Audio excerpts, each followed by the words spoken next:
लोहे की वस्तुओं को हम पेंट क्यों करते हैं? लोहे की वस्तुओं पर पेंट करने से उसकी अभिक्रिया वायु में उपस्थित नमी व ऑक्सीजन से नहीं हो पाती। लोहे की वस्तुओं पर पेंट हम इसलिए करते हैं कि उसकी जो अभिक्रिया वायु में उपस्थित नमी व ऑक्सीजन से नहीं हो पाती है। कि जो लोहे की वस्तु है वो वायु में कुछ नमी उपस्थित होती है और ऑक्सीजन होती है वायु में, जिससे वो अभिक्रिया नहीं कर पाती है। क्योंकि अगर ऑक्सीजन से अभिक्रिया कर ले तो जो लोहे की वस्तु हैं उन पर जंग लगने की आशंका रहती है। और यहाँ पे क्या होता है, जब लोहे की वस्तुओं पर हम पेंट कर देते हैं तो वह पेंट वाली वस्तु, जो लोहे की वस्तु पर हमने पेंट किया है, वह वस्तु ऑक्सीजन से और वायु में जो नमी है उससे अभिक्रिया नहीं कर पाती है। और जब उससे अभिक्रिया नहीं कर पाती है तो वह वस्तु जंग लगने से बच जाती है, और इसीलिए हम लोहे की वस्तुओं पर पेंट करते हैं। दोस्तों, मेरा नाम दीपाली है। आज मैं आपको 5 इम्पॉर्टेंट क्वेश्चंस कराऊंगी जो कि गैस पेपर से हैं। ऐसा आपको शायद ही किसी ने बताया हो, तो प्लीज़ मेरे साथ लास्ट तक बने रहिए। दूसरा क्वेश्चन है, ऊष्माक्षेपी या दहन, दोनों में से कुछ भी कह सकते हैं, ऊष्माक्षेपी या दहन एवं ऊष्माशोषी अभिक्रिया का क्या अर्थ है? उदाहरण दीजिए। पढ़ते हैं। ऊष्माक्षेपी अभिक्रिया या दहन अभिक्रिया, हम ऐसे भी इसे बोल सकते हैं। जैसे जिन रासायनिक अभिक्रियाओं में उत्पाद के निर्माण के साथ साथ ऊष्मा भी उत्पन्न होती है।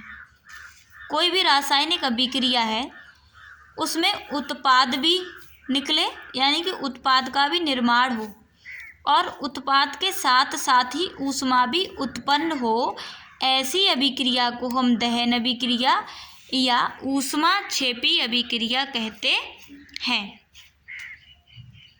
आप याद रखना, ऊष्माक्षेपी जो अभिक्रिया होती है उसमें ऊष्मा निकलती है, उत्पन्न होती है। तो इसे हम समीकरण से समझते हैं। प्राकृतिक गैस का दहन, जैसे कोई भी प्राकृतिक गैस है उसका हम दहन करना है। देखते हैं, CH4 ये हमारी गैस है, प्लस 2O2 गैस, और ये हमने अभिक्रिया कराई। तो क्या देखना है हमें, ये जो C है इसको हमें पहले ले आना है। C, आपको अगर रिएक्शन लिखना नहीं आए कि इधर से इधर कैसे लिखना है, तो आप एक बात को ध्यान दीजिए कि ये है, इसमें से हमने अगर पहला वाला उठा लिया, इसका हम पहला वाला लेंगे, जैसे हमने ये ले लिया तो इसका हम दूसरा वाला लेंगे। अब यहाँ तो केवल O2 है, अगर कुछ और होता तो CH4 है। यहाँ पे पहले आपको ये काउंट करना है कि H कितने, तो H हमारे यहाँ 4 है, तो C ले लिया, C अकेला है, ठीक है, C ले लिया, कितना बचा यहाँ पे H4। अब हम क्या करेंगे, 2O2 है तो 2 दूनी 4, इधर आप गुणा करके देख लेंगे, 2 दूनी 4, O कितना हो गया 4, O भी हमारा कितना है 4। अब हम देखते हैं, O तो हमने यहाँ ले लिए, CO2 निकल के आया, अब कितने O बचे हमारे 2, ठीक है, वो 2 हमें रखना है, और हमारे H अभी 4 हैं। अब हम क्या करते हैं, H4 है, 2 और 2 कितने हो गए 4, तो 4H तो आ गए हमारे, ये वाले H 4 यहाँ पे आ गए। अब हमारे पास O कितने बचे थे 2, क्योंकि 2 यहाँ पे आ गए थे, और O कितने थे हमारे 4, ठीक है।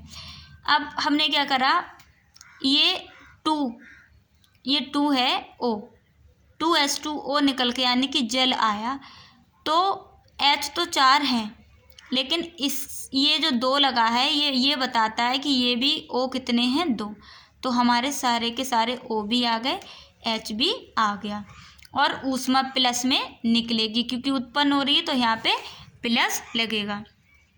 उम्मीद करती हूँ दोस्तों आपको ये समझ में आ रहा होगा। अब हम ऐसे ही देखते हैं ऊष्माशोषी अभिक्रिया क्या होती है, देखते हैं। जिन रासायनिक अभिक्रियाओं में ऊर्जा अवशोषित होती है, अवशोषित का मतलब है जो अपने अंदर उसे समा लेती है, या यहाँ पे ऊष्मा जो है हमारी यह ऊर्जा खर्च हो जाती है, उन्हें ऊष्माशोषी अभिक्रिया कहते हैं। जिनमें ऊर्जा खर्च हो जाती है या अपने अंदर उसे अवशोषित कर लेती है या समा लेती है, ऐसी रासायनिक अभिक्रियाओं को हम ऊष्माशोषी अभिक्रिया कहेंगे। इसकी भी रिएक्शन देखते हैं।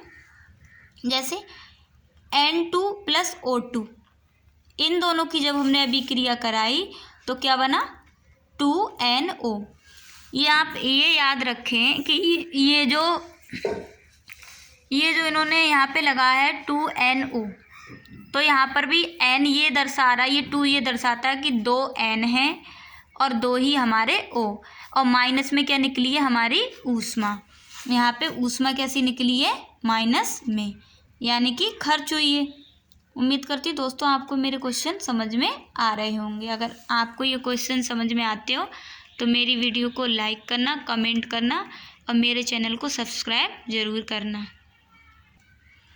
दोस्तों मैं एक ही चैप्टर के आपको इम्पॉर्टेंट क्वेश्चंस करा दे रही हूँ, आप इन्हें अच्छे से पढ़ लेना।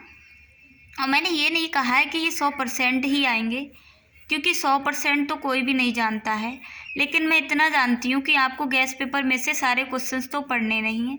मेरे समझ से जितने भी इम्पॉर्टेंट है मैं आपको वो कराती हूँ। तो हम नेक्स्ट क्वेश्चन पढ़ते हैं। चलो, श्वसन को ऊष्मा क्षेपी अभिक्रिया क्यों कहते हैं, वर्ण कीजिए। पढ़ते हैं। श्वसन को ऊष्मा क्षेपी अभिक्रिया कहते हैं क्योंकि इसके अंतर्गत भोजन छोटे छोटे टुकड़ों में टूटता है।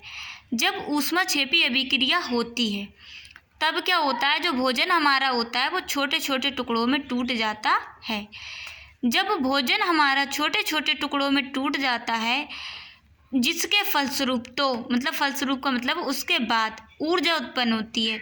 जब हम खाना खाते हैं तो भोजन जो हमारा होता है ना वो छोटे छोटे टुकड़ों में टूट जाता है और उसी से तो हमें ऊर्जा मिलती है ना, तभी ऊर्जा हमारे उत्पन्न होती है, जो हमारे शरीर को कार्य करने की शक्ति प्रदान करती है। जब हम भोजन करते हैं, खाना खाते हैं, तभी हमारे लिए ऊर्जा मिलती है, और जब हमें ऊर्जा मिलती है तभी हमारा शरीर कुछ करने के लिए प्रेरित होता है या कुछ करने के लिए रेडी होता है, कुछ कर सकता है, तभी हम किसी काम को कर सकते हैं। और जब हमें भोजन ही नहीं मिलेगा तो हम कुछ भी नहीं कर सकते। अब यहाँ पे इसका आप समीकरण देख लें। ये ग्लूकोज का सूत्र है, ऑक्सीजन है ना, इसकी अभिक्रिया जब हम कराएंगे तो ये टूट जाएगा और इसमें ऊर्जा उत्पन्न होगी, प्लस है ना, तो ऊर्जा उत्पन्न होगी। देखें आप, इन्होंने क्या करा है, पहले देखें 6 है ना, सी यहाँ पे, ठीक है, तो ये 6 हमने पहले लगा दिए। सी हमारे कितने हो गए, 6 हो गए हमारे यहाँ पे सी। और O2, 6 O2 यानी कि 6 दूनी 12 है यहाँ पे O, तो ये हमने ले लिए, 12 हमारे O हो गए। अब हमें O और C से कोई मतलब नहीं है। अब हमें इधर वाला O है, इसे देखना है और H को देखना है।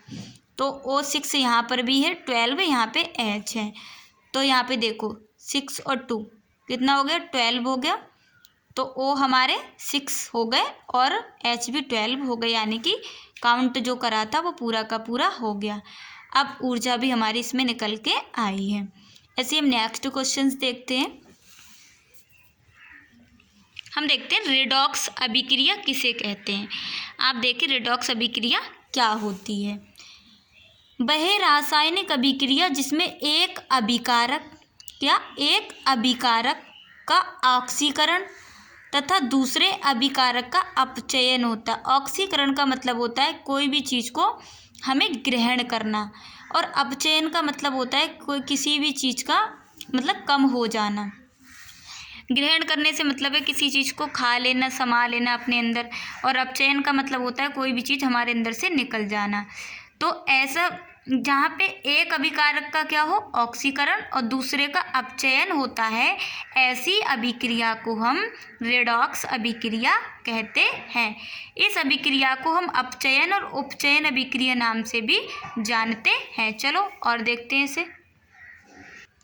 जैसे मैंने अभी आपको बताया था एक का ऑक्सीकरण और एक का अपचयन, तो देखो यहाँ पे CuO+H2, इसमें से O जा रहा है, इसमें से कोई चीज़ कम हो रही है, हाँ, और इसमें बढ़ रही है। इधर आके देखो H2 में ये O आ गया, एक तो ग्रहण करता है और एक त्यागता है, और ये Cu बिल्कुल ऐसा ही है।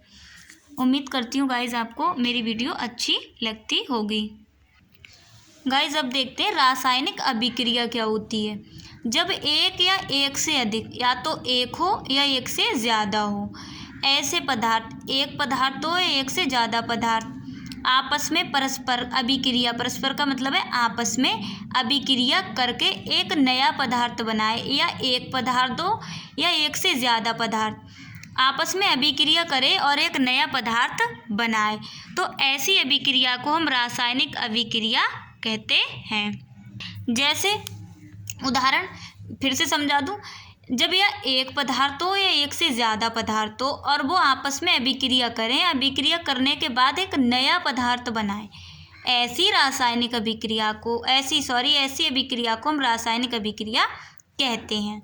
उदाहरण आप देख लें, ये बात लिखा है मैग्नीशियम, है ना, ये जब हाइड्रोक्लोरिक अम्ल से क्रिया करता है तो मैग्नीशियम क्लोराइड व हाइड्रोजन गैस बनती है। तो यहाँ पे Mg, ठीक है, ले लिया, दो है यहाँ पे सारी चीज़ें, तो Cl2, अब 2H बचा है बस यहाँ पे, और H2 हाइड्रोजन के रूप में यहाँ पे निकल के आ गया। गाइज आपको अगर ये वीडियो अच्छी लगती हो तो आप मुझे बताएं, ताकि मैं इसी से रिलेटेड ऐसे ही और सारे क्वेश्चंस आपको पढ़ा सकूं। और इसमें कुछ अभी और है, थोड़ा देखते हैं। अब आप इसमें ये जाने किसे क्या कहते हैं। इस अभिक्रिया में मैग्नीशियम तथा हाइड्रोक्लोरिक अम्ल को अभिकारक कहेंगे। ये क्या है, हमारा अभिकारक, और जो हमें प्राप्त होता है, तथा मैग्नीशियम क्लोराइड व हाइड्रोजन को परिणामी या उत्पाद कहते हैं। लेकिन इधर ये होता है अभिकारक और ये होता है उत्पाद। ये हमें अभिकारक की अभिक्रिया कराते हैं तब हमें कोई उत्पाद नया प्राप्त होता है। तो मैंने कहा था ना, यहाँ पे हमने अभिक्रिया करा दी, देखो MgCl इसकी अभिक्रिया कराई, तब हमें एक ये नया पदार्थ के रूप में प्राप्त हुआ है। रासायनिक अभिक्रिया में भाग लेने वाले पदार्थों कौन लेगा, अभिकारक, अभिकारकों तथा बनने वाले पदार्थों को हम उत्पादों को रासायनिक सूत्रों द्वारा समीकरण के रूप में दर्शाने को अभिक्रिया का रासायनिक समीकरण कहते हैं। हम क्या करते हैं, अभिकारकों और उनसे बनने वाला जो पदार्थ होता है जिसे हम उत्पाद कहते हैं को रासायनिक सूत्रों द्वारा अगर हम प्रदर्शित करते हैं, दर्शाते हैं, तो उसे हम क्या कहते हैं, रासायनिक समीकरण। गाइस मेरी वीडियो अच्छी लगी हो तो लाइक करना, कमेंट करना, मेरे चैनल को सब्सक्राइब जरूर करना।